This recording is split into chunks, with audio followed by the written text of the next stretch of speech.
Welcome to the history section. We're starting today in the late 8th century, a period of just incredible change. And it really all begins in Byzantium, with the end of a very long reign. We're talking about Emperor Constantine V. Right. He was on the throne for 34 years, which is a long time by any standard.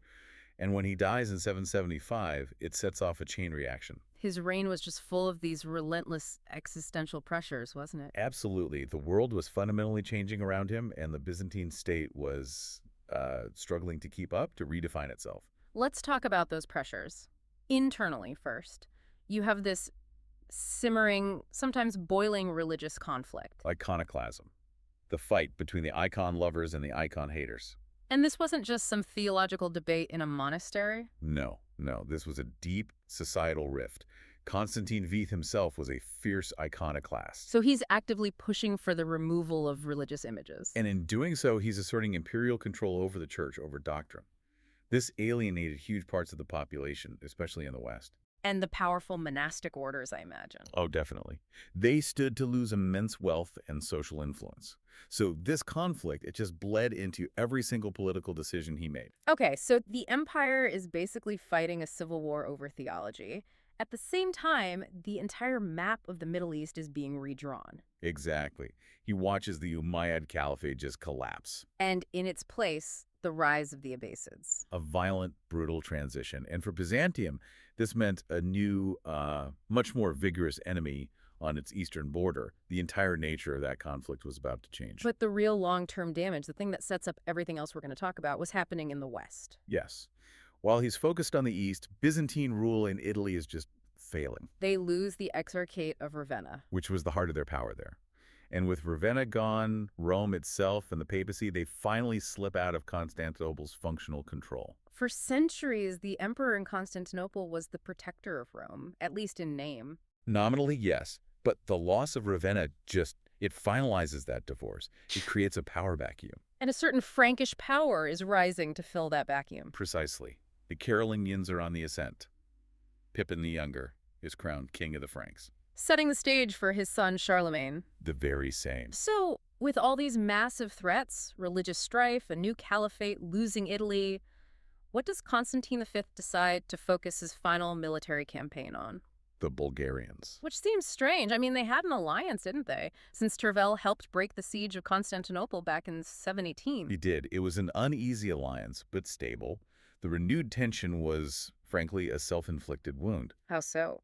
Constantine had this policy of settling captive peoples, mostly Arabs from his eastern campaigns, in the region of Thracia. Right on the Bulgarian border. Right on the border. So he's essentially creating this demographic pressure cooker. The Bulgarians saw it as a threat, and they started raiding. And Constantine, who saw himself as this great military commander, wasn't going to stand for that. Not at all. He decides the Bulgarians need to be taught a lesson, once and for all. He's preparing this huge campaign in September 775. And then his body just gives out. Dramatically. The chronicler Theophanes gives this incredibly visceral account of his death. That's not a gentle end. Not in the least. He describes an overpowering inflammation in his legs, then a severe fever. He dies just 14 days later. Screaming, the accounts say. Screaming that he was burning alive. A very dramatic end. And, crucially, an unexpected one. The Supreme Commander is gone, right at the head of his army. The whole war machine just grinds to a halt. Which brings his son, Leo IV, to the throne. Yes, Leo the Khazar, as he was known. His mother was a Khazar princess, and he inherits this incredibly unstable situation. His first move is just self-preservation. He abandons the Bulgarian war. Immediately. He's much more concerned with internal threats. Succession in Byzantium was always a nightmare. And Leo had 5 half-brothers. 5 potential rivals. He quickly uncovers a conspiracy involving 2 of them and has them exiled. The court intrigue was already boiling over. But he also makes a strategic shift, doesn't he? Away from Europe. He does. He deems the Arab threat in Syria to be more urgent and plans an attack there. But his reign is just too short. Barely 5 years. He dies in 780. And this is where the succession crisis becomes acute.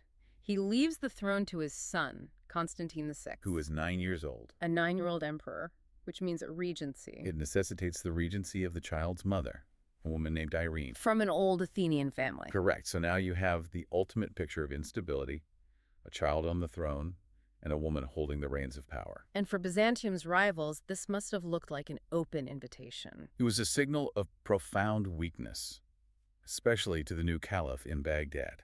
This is where Caliph al-Mahdi comes into the picture. Yes, he sees the young emperor and the female regent and interprets it as a fatal weakness that has to be exploited. And he doesn't just raid the border. And no, this is a massive offensive right into the heart of Asia Minor.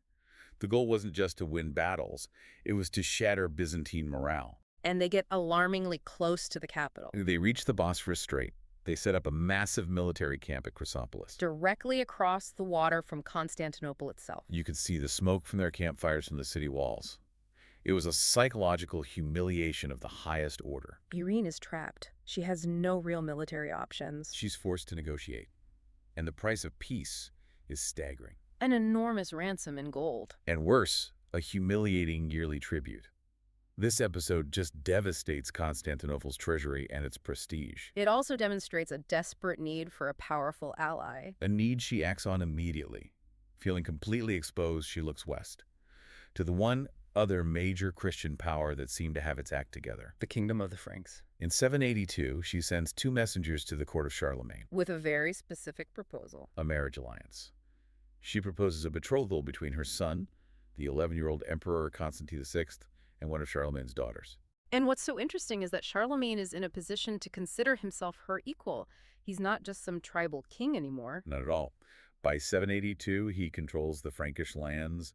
He's conquered the Lombards in Italy. He's building a proper dynasty. He's crowned his sons as kings under him, right? Pippin in Italy, Louis in Aquitaine. He's essentially acting as an emperor over subsidiary kingdoms.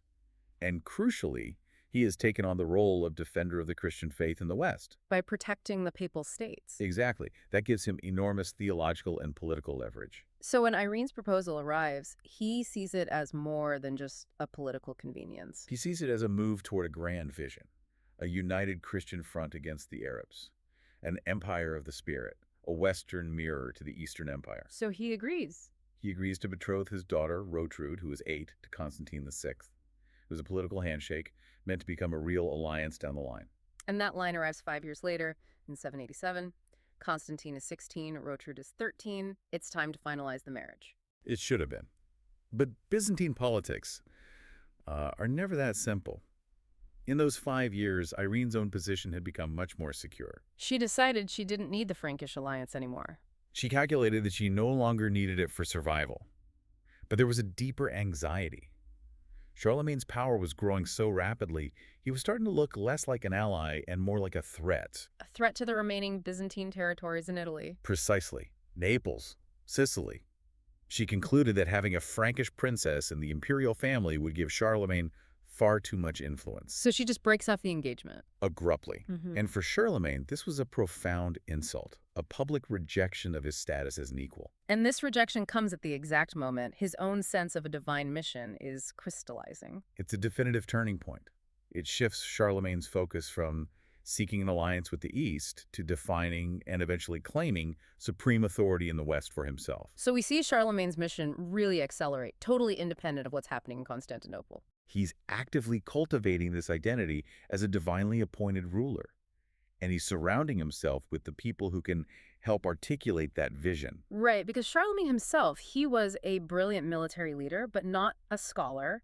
He famously never learned to write. So he needed this brain trust, this circle of clerics and scholars, to provide the theological and philosophical backbone for his kingdom. And central to that circle is his tutor, Alcuin. A brilliant British churchman.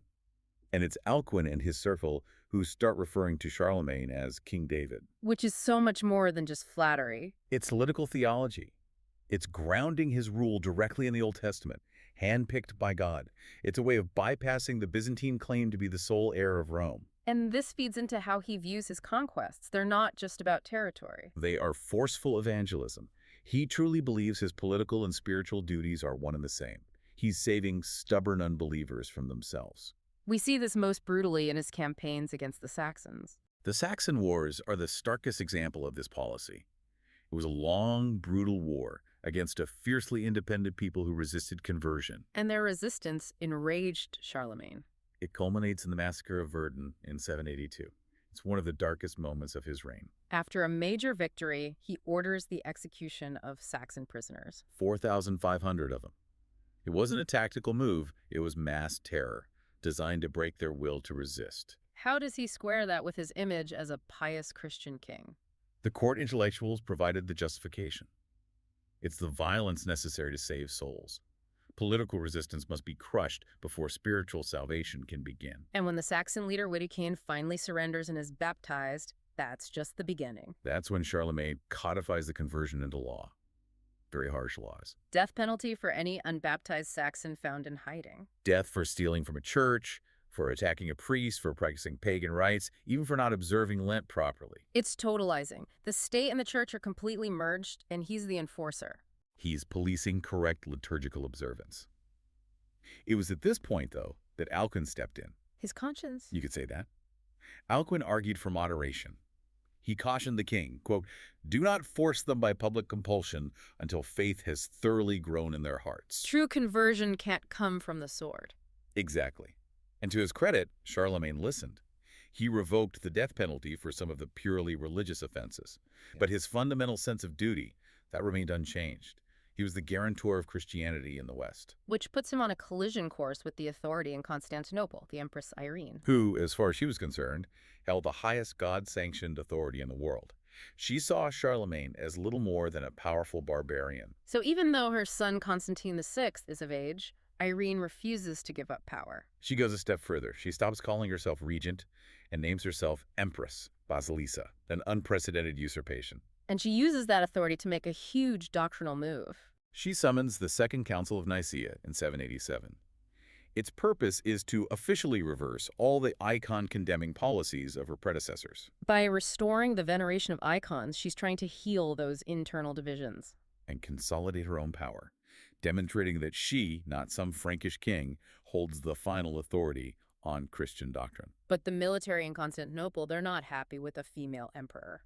Resentment was widespread, and in 790 they force her to hand over full authority to her son, Constantine VI. Which turns out to be a complete disaster. An utter disaster. He's weak, cruel, and a terrible military commander. He immediately tries to resurrect the Bulgarian campaign, and fails. Twice, 2 severe defeats. The chronicler Theophanes says he joined battle without calculation or order. That kind of incompetence leads to plots. The Imperial Guard wants to replace him with his uncle Nicephorus. Constantine discovers the plot, and his response is just gratuitously cruel. He has all 5 of his uncles arrested. He blinds Nicephorus. And cuts the tongues out of the other 4. It was an act of pure sadism that horrified the court. And then comes the final humiliation with the Bulgarians. Their Khan, Kardam, threatens to invade unless he's paid tribute. And Constantine's first response is this moment of insane bravado. He sends a towel filled with horse manure as appropriate tribute. An unbelievable insult. Guaranteed to start a war. But then he immediately loses his nerve. He meets the Khan and agrees to pay the tribute anyway. Cowardice on top of cruelty and incompetence. That was the final straw. It was. The disgust in the court and the military gave Irene the opening she needed. She begins to conspire against her own son. The coup is swift. In 797, he's leaving the hippodrome, sees the guards coming for him, and flees. He makes it to a warship. But his own men on the ship are in his mother's pay. The betrayal is total. They bring him back to the palace and confine him to the Purple Room. The imperial chamber where he was born. The very same. And there, the chroniclers state, by the will of his mother and her advisors, he was terribly and incurably blinded with the intention of killing him. An emperor blinded on the orders of his own mother. It was an act of unprecedented political violence. And for the West, for Charlemagne, it was the final justification. It confirmed that Constantinople was no longer a legitimate seat of civilization. So as far as Charlemagne is concerned, the imperial throne is now empty. Absolutely empty. Why? First, Irene is a woman, an unnatural ruler in their eyes. Second, she's a usurper who took power by murdering or at least blinding her own son. And third, she's an idol worshiper. Charlemagne's theological objections to her pro-icon council were rigid. He even commissioned a theological rebuttal, the Libri Carolini. So in his view, the Byzantine government is politically bankrupt, murderous, and spiritually corrupt. At the exact same time, he's getting all this external validation of his own supreme status. In 798, the king of Asturias in Spain sends an embassy to ask for Charlemagne's formal recognition of his throne. a role that historically belonged to the emperor in Constantinople. And Charlemagne doesn't hesitate. He grants it, believing it is entirely within his power to do so. And then the next year, the Pope himself comes asking for help. Pope Leo III. He was a non-aristocrat, faced a lot of hostility in Rome. In 799, a group of his enemies attack him during a procession. They try to cut out his eyes and tongue. The same political violence. He escapes and flees all the way to Charlemagne for protection. Which puts Charlemagne in a difficult position. Many of his own officials think the Pope might actually be guilty of the charges against him. But the question of Leo's personal guilt becomes secondary. The conclusion they reach is that the office of the Pope has to be unassailable. If the Pope can be deposed by local thugs, the whole foundation of Western authority crumbles. So after a year of consideration, Alcuin provides the final justification for intervention. The intellectual blueprint for the Holy Roman Empire. Alcuin lays out the three pillars of authority in the Christian world. The Pope, the Emperor in Constantinople, and Charlemagne. And he argues the first two have failed. The Pope is incapacitated. The Emperor in Constantinople has been wickedly deposed and replaced by a woman. Which leaves only one pillar standing. It leaves Charlemagne as the sole legitimate ruler, placed by Christ with greater power, clearer insight, and more exalted royalty. Alcuin tells him, "On you alone, the whole safety of the churches of Christ depends." The message is clear. He has a divine duty to act. So Charlemagne marches to Rome in full martial array. His military presence stabilizes the city. Pope Leo publicly swears an oath on the Gospels in St. Peter's that he is innocent. With Charlemagne's army watching, the oath is accepted. Charlemagne stays in Rome until Christmas Day. He attends Mass. He kneels to pray. And as he rises, Pope Leo places a gold crown on his head. The crowd, which had clearly been coached, shouts, "Long life and victory to Charles, the most pious Augustus, the great peace-loving emperor crowned by God." He's just been given the titles Imperator et Augustus, titles that belonged by centuries of tradition to the ruler in Constantinople. It's a direct, permanent challenge. And the official Frankish justification spelled it out. Because the imperial power in the land of the Greeks was being exercised by a woman, the title should go to the king of the Franks. The throne was vacant. Now, Charlemagne's biographer, Einhard, claims he was completely surprised by this. He claims Charlemagne would never have entered the church if he'd known. It feels a bit like political spin, trying to show he wasn't dependent on the Pope for his legitimacy. It's hard to imagine Charlemagne being caught so off guard. Regardless, the act formalizes what he'd already been claiming for years, to be the highest civil power in the Christian world, the protector of the faith. He is now officially Emperor of the West. And the reaction in Constantinople. Pure scorn. They see it as a meaningless ceremony, the crowning of a barbarian by a disgraced bishop. But Irene is in no position to do anything about it. Her rule was chaotic and ineffective. The empire was bankrupt. And 2 years later, in 802, her own finance minister, Nikephoros, leads a coup. She's deposed and exiled to a monastery she herself had built. A final irony. And the finance minister is crowned Emperor Nikephoros I. And Nikephoros is a realist. He knows he has to deal with this new reality in the West. He approaches Charlemagne, seeking a treaty. His main concern is Venice. A vital Byzantine loyal port. He needs to protect it from the Franks. The negotiations take years, but they eventually agree to a treaty, the Pax Nicéphori. The Peace of Nikephoros. And the terms are fascinating because they establish a fragile parity. Byzantium keeps Venice. And Charlemagne gets a generous annual payment in return. The terms show they see each other as equals. As equals in power, yes.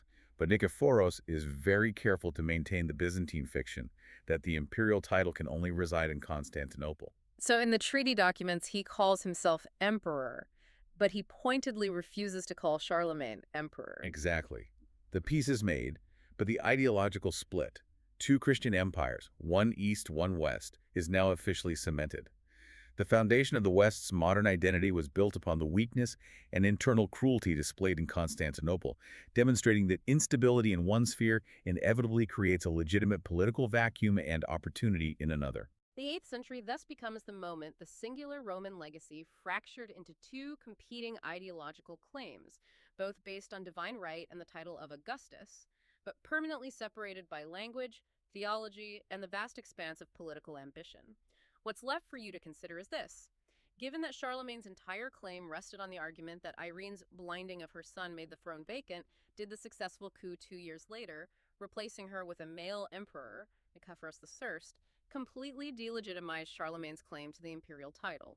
Or was the damage already done, making the fractured world irreparable? Thanks for listening. We hope you enjoyed learning something new. That's all for now, but in case you didn't notice, there are a lot more episodes on this subject available right now. If you're enjoying these historical podcasts, please like and subscribe and share with other history buffs.